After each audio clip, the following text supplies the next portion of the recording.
Hello and welcome to this week's Opening Bell. I'm Boxing News editor Tris Dixon. Delighted to say that I'm joined this week by none other than Matt Christie, as always. But no, we do have a special guest in this week, and it's Ashley Theopane, fresh from Las Vegas. Ashley, how you doing? I'm doing great. You know, I've been back now. It's my third week in London, so I've just been seeing my friends and my family, and you know, it's just good to be back in London. The one was a massive occasion to be part of. I mean, has it all sunk in now? What sort of ride you were on while you were out there in Las Vegas? You know, I think this year alone has been a great year if I look back, because you know it was the work that I had to put into get onto the Mayweather Promotions team was like training for a fight, and then when Floyd said he's gonna put me on the show, you know, it's been dreams come true. It's amazing. So yeah. So Matt, you've obviously been in touch with Ashley because you were running his blogs, which were really insightful around the time of the one and in training camp.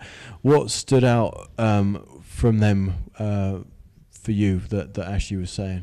Well, first of all, I mean, we get these, and I think I said at the time, we get these blogs in and what have you. First of all, was how well written it was. Okay. You know, Thank you. No, it was. So there was very little subbing involved. What people saw there is exactly what Ashley was writing. But it was, as I was just saying to Ashley before we came on, that it was just a real insight into your character in terms of how determined you are, and a lot of the feedback we were getting was just what an inspiration you were and how tough the boxing business is if you want to get somewhere. And you kind of done all that on your own, didn't you? You went out there off your own back. You made yourself noticed off your own back. And it was all positive stuff, and it was such a popular addition to the website. So thank you for doing that for us. Oh, no, cool. Because I think that a lot of amateur boxers don't realise how the professional game is. So a lot of them lose heart and never really get to fulfill their potential. Because I could have quit years ago because it wasn't really going my way, but I stuck at it. And this year, even in 2010, when I was world number 4, when I beat Delvin Rodriguez, and I fought Danny Garcia, and then I was British champ. So bit by bit, the hard work has kind of showed up in my career.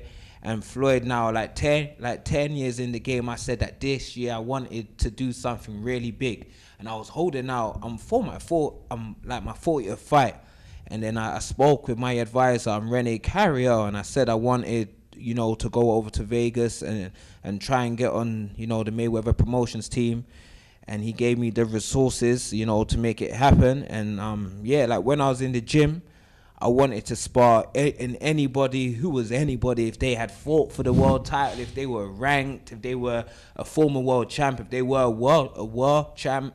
So I sparred with everyone in the gym, and there was guys who was coming up to me and seeing the work that I was putting in and was saying, I'd like to spar with you. If I didn't know them in the world of boxing, I was turning them down, because I only wanted to spar official guys, because that's when everyone watches you. So it was great. I held my own with everyone, and then I asked if I could spar with Floyd for his training camp, and the thing was, because I said that Canelo is my height, and I said that I sparred with Errol Spence, who was Floyd's main sparring for the Guerrero fight, and when he stopped sparring with Floyd, Mayweather Promotions asked me if I would spar him for his fight. So I sparred him twice to help him out.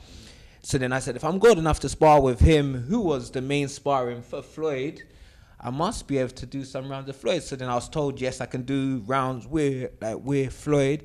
But when it came up now, Floyd had already said, I'm gonna give you a chance. So I was like, I don't need to spar him now. So I was like, man, I might mess it up. So I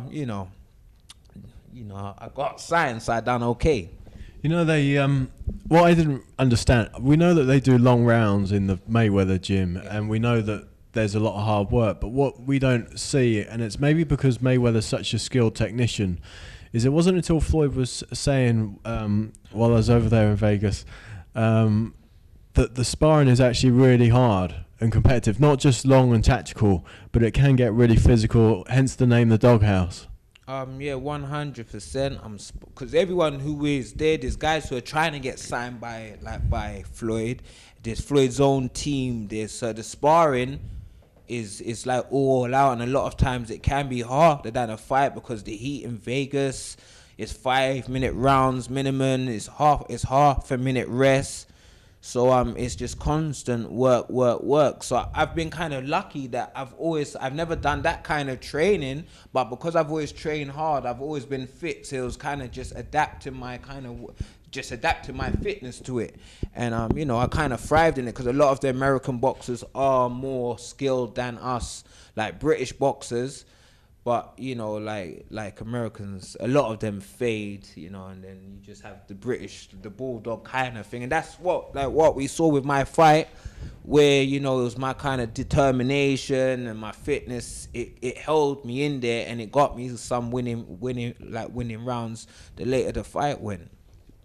Yeah, definitely. I mean, you talk about that. I mean, I was watching on the TV, and I think it was a shot you took. I think it was a right hand. Was it the second or third round? Third round. Really, it looked, and I must admit, I thought, oh no, Ashley's out of there now. And you came back, and you won a hefty proportion the second half of that fight. So I think after 8 or 9 rounds, that fight was on a knife edge. Was there any point where you doubted yourself when in the fight?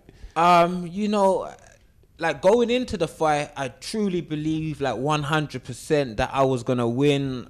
I just felt that I was gonna do it. So much so you wouldn't even shake his hand at the weigh-in. You got booed off the stage for that. Yeah, I know. And it was like when he hit me in the third round, I don't know how I stayed up, but I just kind of felt. I thought in my head, like if I remember right, I thought my dream can't end like this. My dream can't end like this. So it was just kind of like I've worked my whole life to get to this point. I just had to give my all. And then like Nate Jones in the corner were saying, Ash, like you're losing this, you gotta go forward. So I just came, my face was running with blood. I just had to keep going forward and just pushing him back. So I was just trying to just do the best I could do, and I did believe that I could win. And in the end, I felt like straight after the fight, I felt like I won 5 rounds. So when I heard the judge say that he gave me 6, I was like, cool, and I didn't know like which way it was gonna go. But I think that his power punching is what swayed it to him. Whenever he hit me clean, that's what he had, like that. Cause that was the difference. Was his power.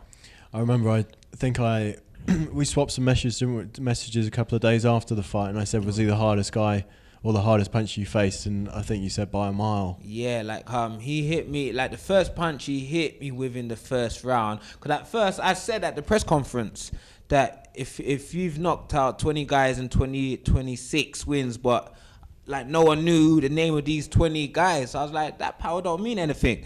But the first punch he hit me with in the first round, I was like, oh yeah, like this is real power. This is real. Like his record's for real. So we just had to just work through it.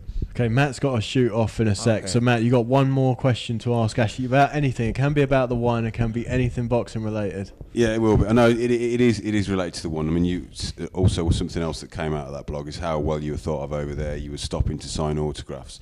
Has there been a contrast since you've come back over to your home country in how well you've been recognised? Yeah, I've been getting a lot of love from walking the streets, being in the gym, going to boxing shows. The UK, because the UK boxing fans love Floyd anyway, but the UK boxing fans have said that I done them proud. Tear to my eye. They said that I done them proud, and they, so like the UK boxing fans have been great on my arrival back here, so I've appreciated that.